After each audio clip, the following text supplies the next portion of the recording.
tarde a todos. O meu nome é António João Maia.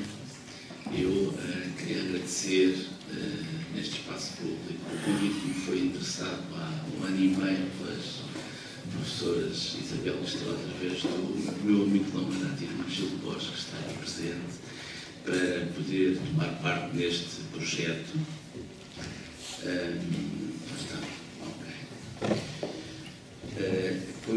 Como digo, tem sido um gosto poder tomar parte dele. Eu, em termos profissionais, faço parte dos quadros da Polícia Judiciária, trabalhei durante vários anos na investigação de terreno de casos de corrupção. Desde há 5 anos que integro o Conselho de Prevenção da Corrupção e, em termos académicos, tenho procurado, enfim, conhecer um pouco melhor que problema é este, que é a corrupção, porque me parece que não é um caso, não é um problema só de polícia, também é, mas não é só, é muito mais um problema social. E estaremos tanto mais habilitados a encontrar soluções para não acabar com ele, que isso é impossível, é utópico, mas pelo menos para o manter sob controle, se o conhecermos. Por isso, logo me convidaram, de braços abertos, aceitei participar com todo gosto no projeto. E queria também dar um abraço ao meu amigo, amigo já de longa data, dos tempos de escola, da Escola da Polícia Judiciária, onde foi o meu professor. Aquilo que vos vou aqui apresentar brevemente foi o trabalho que nós produzimos, que resultou do levantamento, digamos assim, do quadro legal repressivo e preventivo a diversos níveis, que depois procurei mostrar, relativamente à corrupção, sobretudo nas últimas décadas, de modo a complementarmente, percebermos, em termos de modelo, digamos assim, penal, processual penal e as medidas que existem, de que problemas estamos a falar, para percebermos, em termos da mediatização, de facto, que problema é este. Eu tinha-o já estudado em 2008, quando fiz a minha tese de mestrado, tinha já estudado a questão da mediatização da corrupção, a partir de notícias de 4 jornais. E, portanto, precisamente porque, como sabemos, e foi já aqui referido, quer pela professora Isabel, quer pela professora Estrela, a mediatização e depois a percepção que a sociedade tem sobre o problema é de facto importante. As pessoas constroem uma ideia, constroem um discurso, alicerçam-se, já vimos, e os dados apontam nesse sentido, grandemente na comunicação, naquilo que leem, ouvem e veem, na comunicação social, naquilo que umas transmitem às outras, em conversas de café, nos blogs, enfim, de tantas formas. E depois, se calhar, isto é uma hipótese que eu gostaria talvez de ser determinada mais tarde, relacionam-se com o problema precisamente a partir da percepção que têm dele. E, portanto, e uma vez que um dos traços dessa percepção os últimos dados apontam nesse sentido, uma certa tendência para a percepção de ineficácia da justiça para este tipo de casos. Se isto é verdade, se as pessoas pensam assim, não é de excluir, pelo menos em termos teóricos, a possibilidade de, perante essa percepção, se convidados para participar num ato de corrupção, provavelmente estarão menos condicionados para, porventura, entrarem nele, uma vez que têm essa percepção, provavelmente não vai acontecer nada. Não sabemos se é assim, mas é um pouco isto que as pessoas verbalizam. O quadro legal que encontramos é de facto muito vasto. Obviamente que eu não vou estar aqui, temos também a escola de magistrados, obviamente. Eu não sou magistrado, sou sociólogo e, portanto, enfim, se me permitem, o que eu conheço melhor em termos de quadro legal é o quadro do processo penal e do penal por dever de ofício. E, portanto, não queria estar aqui a aventurar muito em termos de grandes explicações. De todo modo, o quadro que nós encontramos é muito vasto em termos de medidas legislativas que existem, quer para a repressão, quer para o controle, quer para a prevenção da corrupção.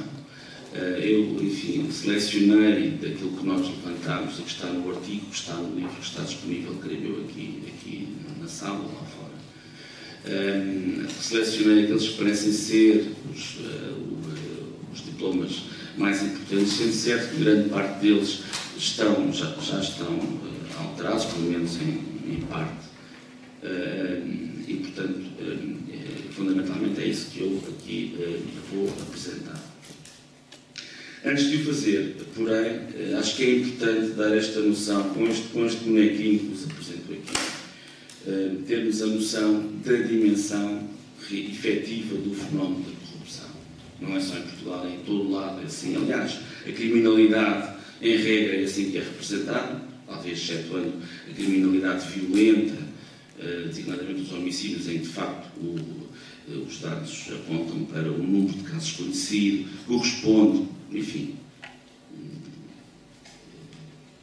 quase na íntegra ao número de casos ocorridos, mas nos outros crimes de facto não é assim, e na corrupção ainda mais assim, ou seja, o número de casos que efetivamente chegam às instâncias judiciais é pequeno, digamos assim. Não sabemos se é muito pequeno, se é muito grande, enfim, não é possível aferir isto, mas sabemos que há de facto um número considerável, de casos que ocorre e que, eu diria assim, nasce, desenvolve-se e morre com aqueles que neles têm intervenção. E há uma série de elementos que suportam esta percepção, todos os conhecem, enfim. Eu vou só referir aqueles que são os mais evidentes. Há uma tendência natural para a não denúncia, evidentemente estamos a falar, e a corrupção, como sabem, é conhecido como crime de gabinete, e portanto não é um crime de rua, e nessa perspectiva só tende a ter conhecimento dele quem de facto tem intervenção no ato, e naturalmente que estamos a falar de uma, vamos dizer assim, entre aspas, de um negócio em que as duas partes estão diretamente interessadas na sua concretização. Obviamente que não é expectável que alguma dessas partes tenha depois fazer o reporte da situação. Por outro lado, ligado a este contexto, é um crime que em regra não tem vítimas.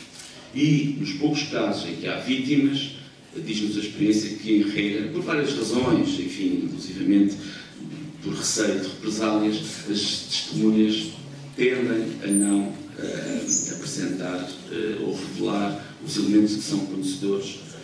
E, portanto, tudo isto se torna um obstáculo para o esclarecimento dos casos, daqueles casos que chegam ao conhecimento das instâncias judiciais e, portanto, a grande parte dos casos, de facto, ou uma parte considerável, fica na soma, as chamadas cifras negras, mas, como digo, este elemento, esta característica é transversal em todo o mundo. Também já foi referido que a percepção social dos portugueses tem evidenciado que Portugal é um país de elevada corrupção. Sendo que, digamos assim, o bonequinho que caracteriza o fenómeno tem sempre essas características, aos olhos da população, das generalidades pessoas, estamos a falar de uma pirâmide maior do que aquela que os dados apontam nesse sentido, na realidade ocorre. Ou seja, a corrupção percepcionada será de maior dimensão do que a corrupção efetivamente ocorrida.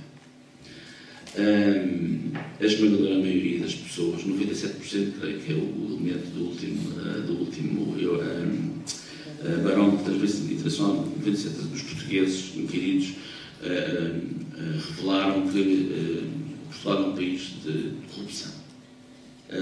Mas perguntaram às mesmas pessoas se já tinham sido convidadas para participarem em algum ato de corrupção, e apenas 1% assumiu isso.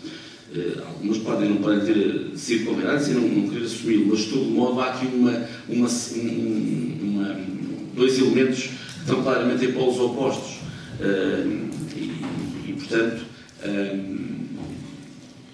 Também por este elemento, ficamos com a percepção que a corrupção percepcionada é, de facto, aparenta ser maior do que a real. Relativamente ao quadro legal que nós identificámos, e é a verdadeira razão de ser desta apresentação,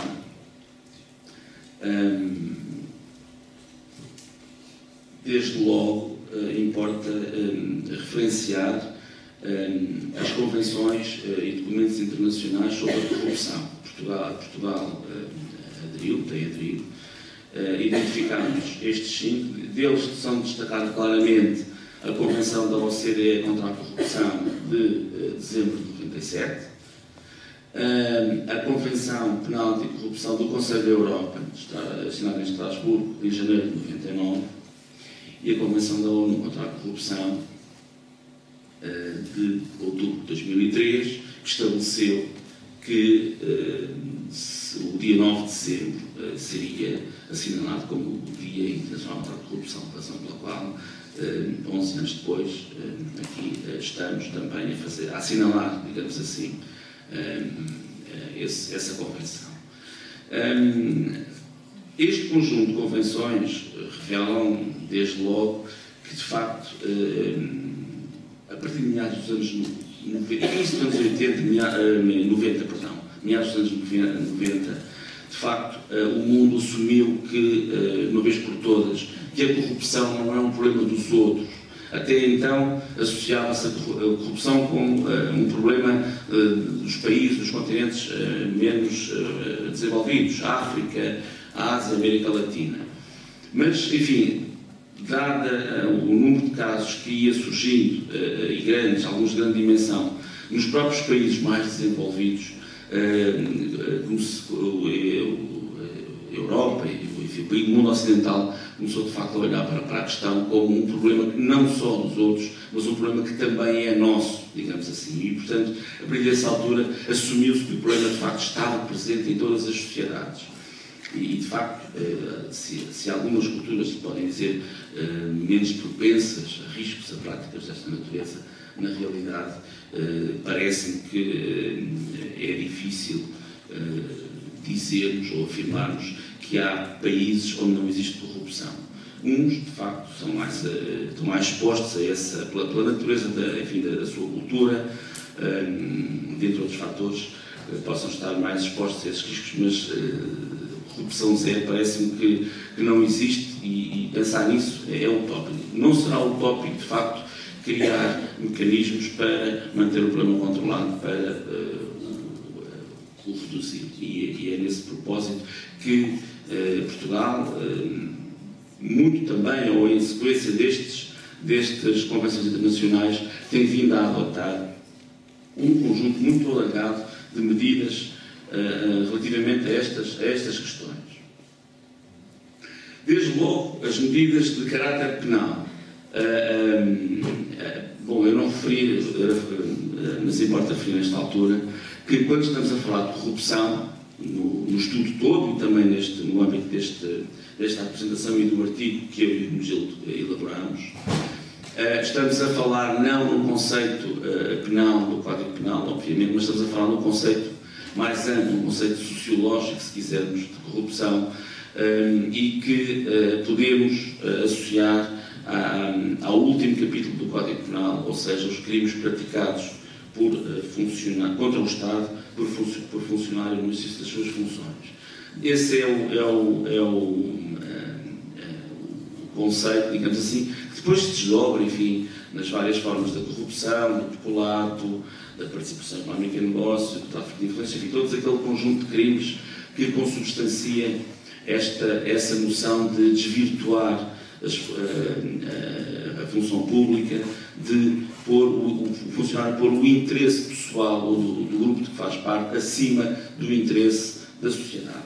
Encontramos, enfim, está aqui referida a primeira formulação do atual Código Penal, que é o Decreto-Lei 482, que já teve muitas alterações, E, portanto, como digo, se quiserem, enfim, eu se calhar remetia mesmo para verem o artigo, estão lá os quadros com todas as alterações, senão aqui era muito pesado.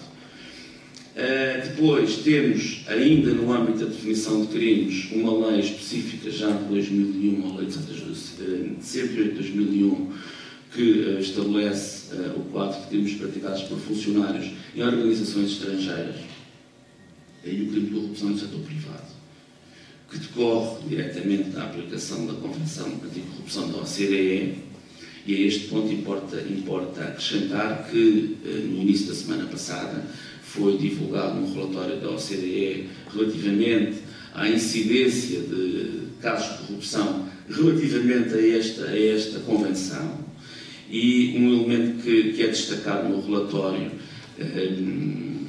é o seguinte: 2/3 dos casos de corrupção conhecidos no âmbito do comércio internacional ocorreram nos países mais desenvolvidos.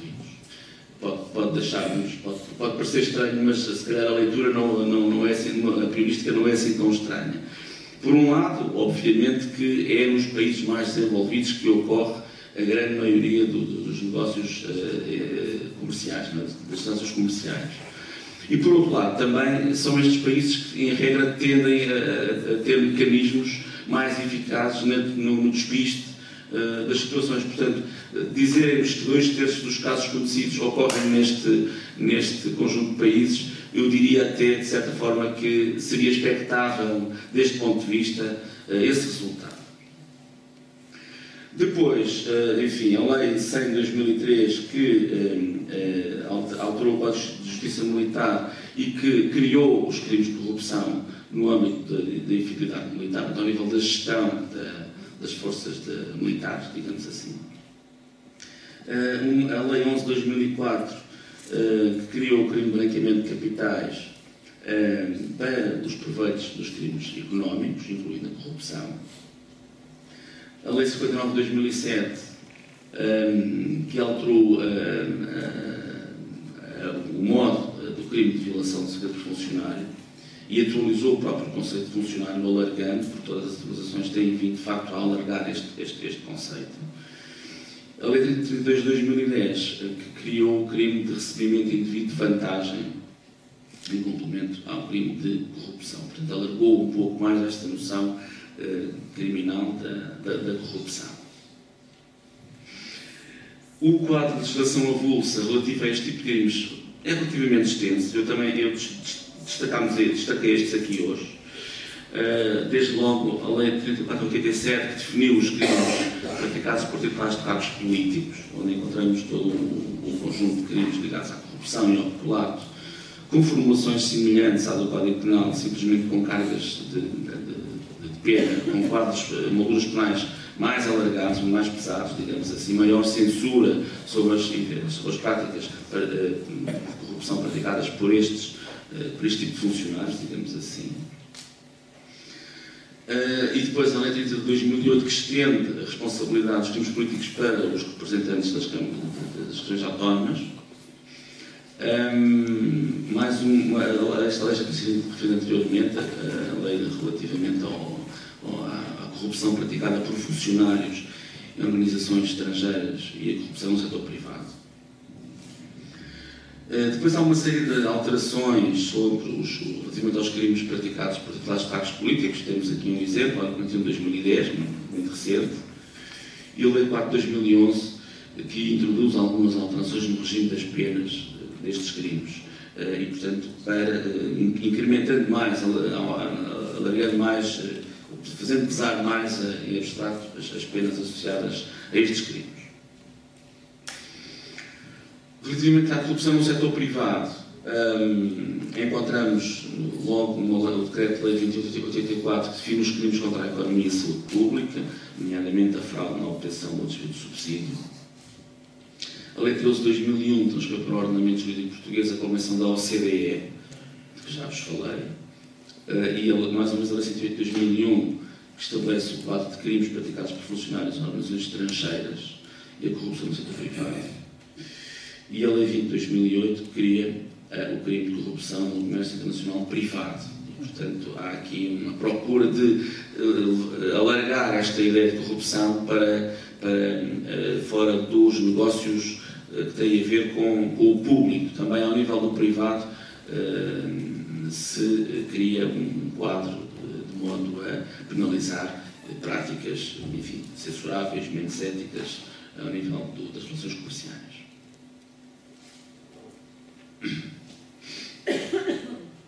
Houve também, em paralelo, ou tem havido, alterações legislativas relativamente a medidas mais associadas à investigação a este tipo de crime. É um crime complexo, é um crime que, como disse no início, tem uma dimensão considerável de cifras negras e é complexo. E como é complexo, importa naturalmente que quem tem de o investigar disponha de instrumentos, designadamente instrumentos legais, que de alguma maneira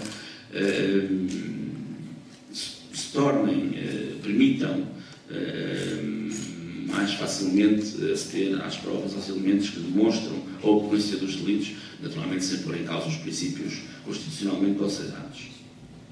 Destaca-se daqui o Decreto-Lei 295/90, que criou na estrutura orgânica da Polícia Judiciária, na altura, um departamento designado por Direção Central de Combate à Corrupção, Fraude e Infrações Económico-Financeiras, que atualmente tem uma outra designação, designadamente Unidade Nacional de Combate à Corrupção.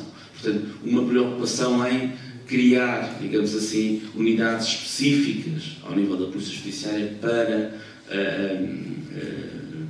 tratarem, para investigar este tipo de criminalidade, ou seja, reconhecendo, de facto, se está perante uma dificuldade, um tipo de criminalidade com alguma complexidade, que carece alguma especialização ao nível daqueles que complementam a ação do Ministério Público e que estão no terreno a recolher os elementos probatórios. O Decreto-Lei 290/91 estabelece o crime de corrupção no fenómeno desportivo e também algumas medidas de combate e prevenção à corrupção, nomeadamente a possibilidade da Polícia Judiciária desenvolver averiguações preventivas no âmbito da criminalidade económica, ou seja, poder haver aqui algum trabalho prévio, sem ter um formalismo do inquérito, com todos, enfim, os custos, sobretudo em termos de tempo, que estão associados ao desenvolvimento do inquérito.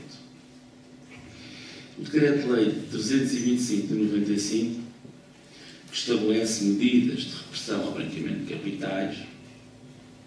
A Lei 5/2002, que introduziu medidas específicas de combate à criminalidade organizada, económica e financeira, nomeadamente nas formas de acessibilidade à informação bancária, sendo certo que, enfim, pelo objeto que em regra está associado à corrupção, na maior parte dos casos é dinheiro, as contas bancárias são um elemento fundamental que importa aceder para se perceber quais são os circuitos por onde esse mesmo dinheiro circula e, por isso, estas medidas de modo a facilitar, digamos assim, ou reduzir, enfim, alguma dificuldade, vamos dizer assim, no acesso a essa informação muito grande importância.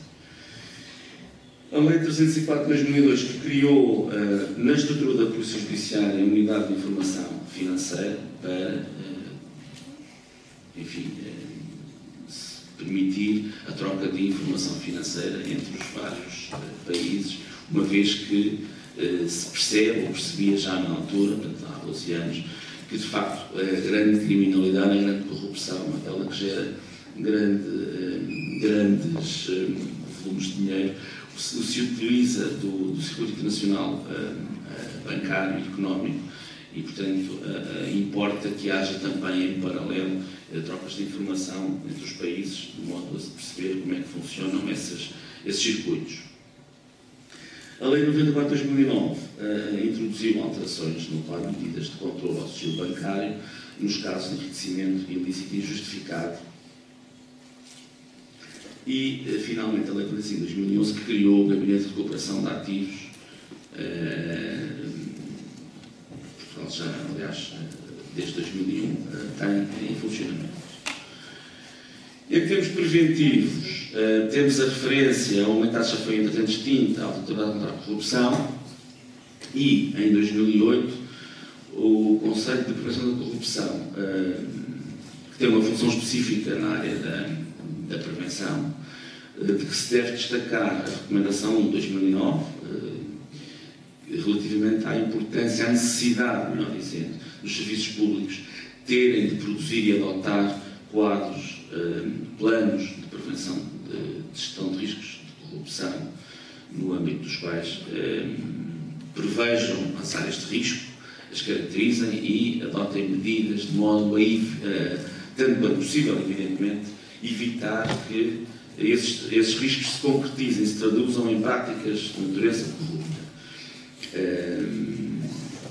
Não sendo eu passar desta apresentação, mas porque exerce funções neste organismo, informo que, e como saberão, que são cerca de 1070 as entidades que já têm plano, e deste número estão as de maior dimensão em termos humanos e em termos orçamentários.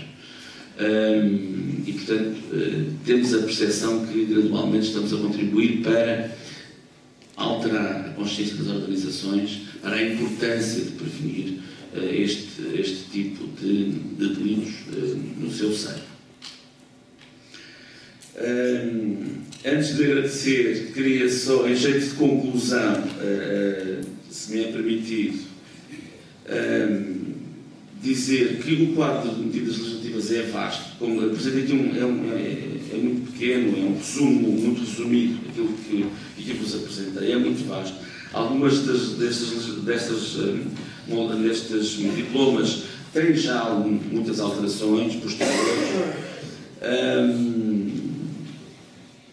Com este quadro legislativo que nós levantámos e fizemos este artigo, temos a percepção que há algum esforço, tem havido algum esforço no sentido de criar, de dotar o país aos mais diversos níveis de instrumentos legais que sejam tão eficazes quanto possíveis para manter o problema controlado, para investigar, para punir nos casos em que haja prática comprovada e para prevenir, ou seja, de modo a evitar que os problemas e que as práticas ocorram.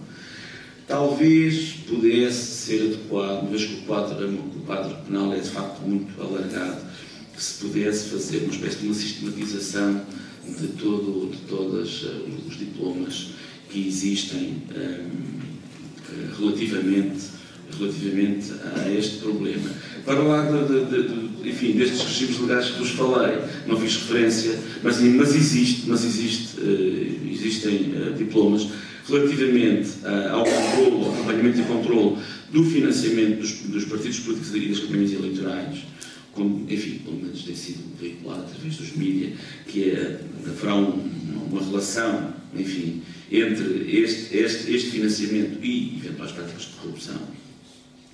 O regime jurídico de incompatibilidades de titulares de cargos políticos e altos cargos públicos. O controle público da riqueza dos titulares de cargos políticos e altos cargos públicos.